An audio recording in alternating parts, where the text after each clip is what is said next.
បាទសូមក្រាបថ្វាយបង្គំព្រះធេរានុធេរៈនិងព្រះសង្ឃគ្រប់ព្រះអង្គជាទីគោរពសក្ការៈដ៏ខ្ពង់ខ្ពស់បំផុតនិងសូមគោរពជម្រាបសួរដល់លោកតាលោកយាយអ៊ំពូមីងបងប្អូនជាទីគោរពរាប់អានឥឡូវនេះខ្ញុំនឹងមកអាននៅអត្ថបទបន្តទៀតបាទនៅក្នុងកថាទី7ដែលឈ្មោះថាជាងរត់ភរិយានិងសហាយបាទនៅក្នុងសិភៅស្រីហេតាប្រទេសភាគទី3ឈ្មោះសង្គ្រាមដែលមានអត្ថន័យទាំងស្រុងដូចតទៅនៅយ៉ាវ៉នស្រីនគរមានជាងរត់ម្នាក់បាទឈ្មោះមន្តមតិដឹងច្បាស់ថាភរិយារបស់ខ្លួនបាទផិតប្រកបតែមិនទាន់មានភ័ស្តុតាងគឺមិនទាន់ឃើញសហាយភរិយាស្ថិតនៅក្នុងទីជាមួយគ្នាជាក់ច្បាស់នៅឡើយថ្ងៃមួយជាងរត់ឈ្មោះមន្តមតិនិយាយប្រាប់ភរិយាថាខ្លួនមានដំណើរទៅកាន់ស្រុកដតីនិយាយរួចហើយដើរចេញទៅមន្តមតិធ្វើជាដើរទៅមិនបានប៉ុន្មានក៏ត្រឡប់វិលមកវិញលបចូលទម្លាក់ខ្លួនពួនអាត្មានៅក្រោមក្រែដោយស្ងាត់សហាយភរិយាដឹងច្បាស់ថាជាងរត់ចេញទៅកាន់ស្រុកក្រៅបាត់ហើយដល់ពេលសន្ធាយារាត្រីក៏ចូលទៅដេកជាមួយភរិយាជាងរថយន្តនឹងឯស្រីចិត្តចៅកាលប្រឡែងលេងជាមួយសហាយជាទីស្រឡាញ់ដោយសេចក្តីស្នេហាយ៉ាងក្រៃលែងនៅលើក្រែក្នុងទីកំបាំងនោះបានទម្លាក់ដៃទៅខាងក្រោមទៅប៉ះនឹងមនុស្សដែលដេកនៅក្រោមក្រែនោះដឹងច្បាស់ថាជាប្តីខ្លួនមកដេកបន្លំក៏ស្រងាក់ព្រួយចិត្តសហាយកាលឃើញស្រីសហាយខ្លួនមិនសូវអើពើដូចសពដងសាកសួរទៅថាថ្ងៃនេះហេតុដូចបណ្ឌិតក៏អូនមិនសូវអើពើលេងសប្បាយជាមួយបងមើលទៅឃើញថាអូនបែបដូចជានឹកព្រួយចិត្តរឿងអ្វីមួយស្រីចិត្តចើកនោះឆ្លើយប្រាប់ថាបងមិនដឹងថាស្វាមីជាម្ចាស់ជីវិតខ្ញុំគាត់មិននៅថ្ងៃនេះឬអ្វីបាទគាត់ចេញទៅស្រុកក្រៅហើយក្នុងពេលដែលគាត់ចេញទៅនេះនៅក្នុងផ្ទះសូម្បីមានមនុស្សពេញណែនណាន់តាន់តាប់ខ្ញុំក៏ឃើញហាក់ដូចជាបាទស្រឡះលហលហេវស្ងាត់សួនឈឹងស្វាមីខ្ញុំទៅកាន់ស្រុកគេផ្លែកទីកន្លែងណាផ្លែកទឹកផ្លែកដីបាទផ្លែកទឹកផ្លែកដីមិនដឹងជាគាត់នឹកស្រងេះស្រងោចដូចមិនដេចទៅអេះបានអ្វីបរិភោគអាស្រ័យដំណេកនៅឯណាខ្ញុំឥតដឹងឥតយល់សោះខ្ញុំគិតទៅឃើញដូច្នេះហើយចិត្តខ្ញុំក៏រលឹកស្រណោះអឡោះអាឡៃហើយអណ្ដែតអណ្ដូងទៅបាត់ពីរូបរាងកាយខ្ញុំសហាយនិយាយឡក់លុយថាចោះជាងរថយន្តប្តីនាងចេះស្នៀតស្នេហាចំណានដូចម្ដេចទៅស្រីចិត្តចាធ្វើជាក្រោកឆ្លើយថាណែអាកំរក់ចង្រៃអ្វីឯងហ៊ាននិយាយដូច្នេះឯងស្ដាប់មើលលេខ25នារីណាប្តីជេរប្រតិចក្តីឬប្តីសម្លឹងសម្លក់ដោយក្តីក្រោតក្តីនៅតែធ្វើទឹកមុខស្រស់ស្រាយញញឹមនារីនោះទៅឈ្មោះថាជាស្រីមានលក្ខ26ស្រីណាស្រឡាញ់ប្តីទោះជាប្តីនៅក្រុងឬនៅស្រុកព្រៃឬពុំនោះទេជាប្តីគ្មានបុណ្យឬមានបុណ្យក្តីស្រីនោះទៅលោកទាំងមូលឲ្យសេចក្តីសុខ27សេចក្តីពិតភ័ស្តុតាជាគ្រឿងអលង្ការនៃនារីទាំងឡាយនារីឥតភ័ស្តុតាឈ្មោះថាមិនមានគ្រឿងអលង្ការបើຕົកជាមានរូបល្អក៏មិនឈ្មោះថាមានរូបល្អដែរឯងគ្រាន់តែជាសហាយមានចិត្តអាក្រក់ក្រលិចដូចជាផ្កាស្លាគេត្រូវការលេងតែមួយគ្រាឯភ័ស្តុតាវិញជាម្ចាស់ជីវិតអញ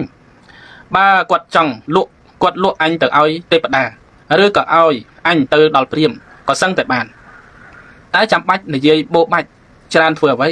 បើភ័ស្តុតាអញមានជីវិតរស់នៅអញក៏មានជីវិតរស់នៅដែរថាបើគាត់ធ្វើមរណកាលអញក៏សុខចិត្តស្លាប់ទៅតាមនេះជាសេចក្តីបដិញ្ញារបស់អញព្រោះថាលេខ28ព្រោះថាលោមជាតិដែលស្ថិតនៅនឹងរូបនរជនមានចំនួន35កោដឯនារីដែលស្លាប់ទៅតាមប្តីបានទៅកើតក្នុងឋានសួគ៌ក៏មានចំនួនច្រើនដូចលោមជាតិដែរ29អាឡាំពាយចាប់ប៉ងទាញចេញពីរូងបានយ៉ាងណាភរិយាដែលស្លាប់ទៅតាមភ័ស្តុតាអាចនាំភ័ស្តុតាខ្លួនពីនរកទៅកាន់ឋានសួគ៌បានយ៉ាងនោះដែរលេខ30នារីណាស្រឡាញ់ប្តីគៀអោបប្តីស្លាប់ជាប់នឹងខ្លួនលះបង់ខ្លួនចូលក្នុងកំណោភ្លើងជើងថ្កជាមួយប្តីនាងនារីនោះសូម្បីធ្វើបាបរាប់ទាំងសែនឆ្នាំក៏អាចនាំភ័ស្តុតាខ្លួនទៅកាន់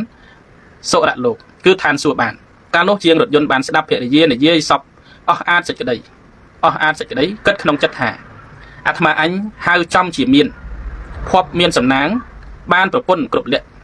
ចាស់និយាយពាក្យពីរោះមានចិត្តស្មោះត្រង់នឹងប្តីប្រកាសដូច្នេះបាទគិតដូច្នេះហើយក៏លើកទូលក្រែដែលសហាយនិងភរិយាដេកនោះលើក្បាលលោតរំកញ្ឆក់កញ្ឆេងដោយក្តីត្រេកអរ បាទដោយក្តីត្រេកអរយ៉ាងខ្លាំងព្រោះហេតុនោះបាទព្រោះហេតុនោះហើយបានជាខ្ញុំបាទសេកនិយាយថារីទោសដែលបុគ្គលធ្វើឲ្យឃើញប្រតិយៈហើយដូច្នេះជាដើមកាលនោះស្ដេចកងោកចិត្តត្រពរទទួលស្គាល់ខ្ញុំបាទពេញកិត្តិយសថាជាទូតហើយបណ្ដោយឲ្យខ្ញុំបាទវិលត្រឡប់មកវិញព្រមទាំងឲ្យសេកជាទូតមកតាមខ្ញុំបាទផងឥឡូវនេះបើលោកម្ចាស់បានជ្រាបសេចក្តីរហូតហើយកិច្ចការណាដែលគួរចាត់ចែងក៏សូមលោកម្ចាស់ព្រះរាជមើលទៅចុះចាក្រពាកជាប្រធានរដ្ឋមន្ត្រីសើចឲ្យនិយាយថាទេវៈបងកុកធ្វើដំណើរចេញទៅបរទេសហើយត្រឡប់មកវិញបាទចាស់ចាត់ចែងកិច្ចការរាជការស្រេចតាមសមត្ថភាពតែថាការចាត់ចែងរាជការដូចនេះជាវិធីមនុស្សល្ងងទេព្រោះថាលេខ31គួរក៏បីឲ្យ100គួរក៏បីឲ្យ100តែមិនគួរធ្វើឲ្យកើតវិវាទជាមួយទេនេះជាមតិអ្នកប្រាជ្ញសូម្បីមិនមានមូលហេតុអ្វីជាមាំមួនហើយក៏ធ្វើវិវាទដែរនេះជាលក្ខណៈមនុស្សល្ងងទេនេះជាលក្ខណៈមនុស្សល្ងងទេរាជហង្សហេរញ្ញគរឆ្លើយកាត់ឡើងថាបន្ទោសរឿងដែលកន្លងទៅហើយតើមានប្រយោជន៍អ្វីគួរជួយត្រេះរិះពិចារណាគ្នាមើលរឿងបច្ចុប្បន្ននេះវិញចាក្រពាកនិយាយថាទេវៈខ្ញុំបាទសូមជម្រាបរឿងនេះក្នុងទីសម្ងាត់ព្រោះថាលេខ32អ្នកប្រាជ្ញអាចស្ទង់មើលចិត្តនៃជនដតីដោយទឹកមុខអាការៈសម្លេងវិការៈនៃផ្នែកឬក៏វិការៈនៃផ្នែកនិងវិការៈនៃមុខបានព្រោះដូច្នោះគួរប្រឹក្សាគ្នាក្នុងទីស្ងាត់កាលនោះឯងហង្សហេរញ្ញគរនិងចាក្រពាកស្ថិតនៅក្នុងទីនោះតែពីរនាក់សត្វទាំងឡាយជាបរិវារដតីទៀតដឹងតំណងដូច្នេះក៏ថយកិច្ចចេញទៅក្រៅអស់ចាក្រពាកនិយាយប្រាប់ហង្សបាទចាក្រពាកនិយាយប្រាប់ហង្សហេរញ្ញគរថាទេវៈខ្ញុំបាទមានសេចក្តីយល់ឃើញថាប្រព្រឹត្តហេតុណាប្រព្រឹត្តតែហេតុដែលទីរគាមុខបានធ្វើឲ្យកើតឡើងប្រហែលជាមានបរិវារយើងខ្លះជាអ្នកញុះញង់ឲ្យធ្វើទៅដឹងព្រោះថាបាទព្រោះថាលេខ33មនុស្សឈឺឲ្យសេចក្តីសុខចម្រើនដល់8បាទមនុស្សឈឺឲ្យសេចក្តីសុខចម្រើនដល់8មនុស្សមានវិបត្តិគ្រោះថ្នាក់ឲ្យសេចក្តីសុខចម្រើនដល់មន្ត្រីមនុស្សល្ងងបាទមនុស្សល្ងងជាការរស់នៅនៃអ្នកប្រាជ្ញវណ្ណៈល្អទាំងឡាយជាការរស់នៅនៃសប្បុរសទាំងឡាយរាជហង្សហេរញ្ញគរឆ្លើយតបថាដូច្នេះក៏ធ្លាប់មានដែរតែរឿងនេះយើងទុកចាំស៊ើបអង្កេតរកមូលហេតុឲ្យឃើញក្នុងកាលជាខាងក្រោយចុះពេលនេះយើងត្រូវធ្វើដូចម្ដេចបើត្រូវធ្វើយ៉ាងណាត្រូវចាត់ចែងដូច្នោះភ្លាមឲ្យទាន់ពេលចាក្រពាកឆ្លើយថាទេវៈយើងគួរបញ្ជូនចារៈបុរសបាទនឹងចរចាទាក់ទងនឹងសង្គ្រាមនឹងធ្វើយើងគួរបញ្ជូនចារៈបុរសឲ្យចូលទៅដល់ទីឋានសត្រូវត្រូវឲ្យដឹងថាសត្រូវមានកម្លាំងឬឥតកម្លាំងដូចម្ដេចឲ្យដឹងមុនសិនព្រោះថាលេខ34គួរប្រើចារៈបុរសក្នុងការស៊ើបអង្កេតឲ្យបានដឹងសេចក្តីថាការគួរធ្វើនិងមិនគួរធ្វើក្នុងប្រទេសខ្លួនឬក្នុងបរទេសព្រោះចារៈបុរសជាព្រះនេត្រានៃព្រះរាជាអង្គណាមិនមានសូម្បីតែម្នាក់ព្រោះរាជាអង្គនោះទុកដូចជាមនុស្សខ្វាក់ពិតត្រូវចាត់កុកទីរគាមុខនេះជាចារៈបុរសឲ្យនាំយកមនុស្សម្នាក់ដែលទំនុកទុកចិត្តទៅជាមួយជួយធ្វើការផងបាទជួយធ្វើការផងកាលបើស៊ើបសួរមើលដឹងការប្រឹក្សាឬប្រព្រឹត្តការណាឬប្រព្រឹត្តការនៃសត្រូវនៅក្នុងប្រទេសគេនោះហើយខ្លួនឯងត្រូវនៅក្នុងប្រទេសគេនោះចុះនាំជាជំនួយនោះនាំយក